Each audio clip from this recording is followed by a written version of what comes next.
Dzisiaj zrobimy dla Was unboxing sprzętu, który chciałbym dostać tydzień temu, kiedy złapałem gumę podczas jazdy z Warszawy do Katowic. No niestety, może te urządzenie szybciej by mnie poinformowało o tym, że niestety nie ma powietrza w oponie. Dlatego tak się złożyło, że mam tutaj najnowszy sprzęt od 70mi, czyli urządzenie, które mierzy nam ciśnienie w oponach. Inteligentny, smart, do samochodu, więc czas je rozpakować.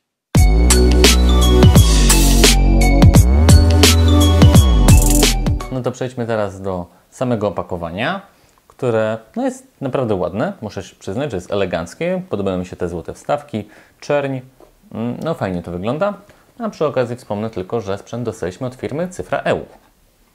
Dobra, na samej górze mamy instrukcję, która na pewno mi się przyda, bo samochodowym mechanikiem nie jestem. Po angielsku. Dobra, samo urządzenie. Minimalistyczne i jak dobrze widzę, to tutaj są panele słoneczne.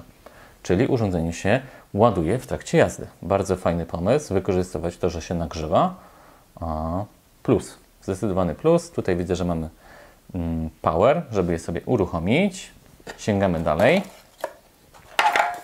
Ok. 4 naklejki. Careful removal tire pressure monitoring. Nie mam pojęcia, o co chodzi, ale pewnie jest w instrukcji.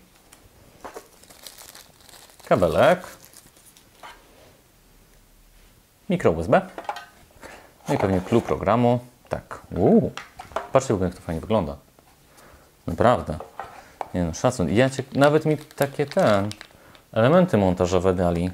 Nie no, muszę przyznać, że naprawdę 70mi, ktokolwiek u Was odpowiada za pakowanie rzeczy, dajcie mu podwyżkę. Ten facet robi dobrą robotę. Dobra, tu są te takie nakładeczki, karta z kodem QR. I nawet mamy RR, LR, czyli pokazujące, na które koło je założyć. No super po prostu. A to do czego służy? Nie wiem.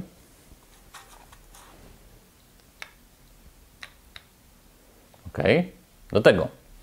Ale nie wiem do końca, po co to jest. Może żeby je ściągać? Chyba tak, jakiś taki klucz. Pewnie będę rozkminiał przy samochodzie. No dobra, tyle z samego unboxingu. Recenzja już w najbliższych tygodniach. Na pewno będzie ciekawie. Dzięki wielkie za oglądanie filmu. Subskrybujcie, lajkujcie i do zobaczenia.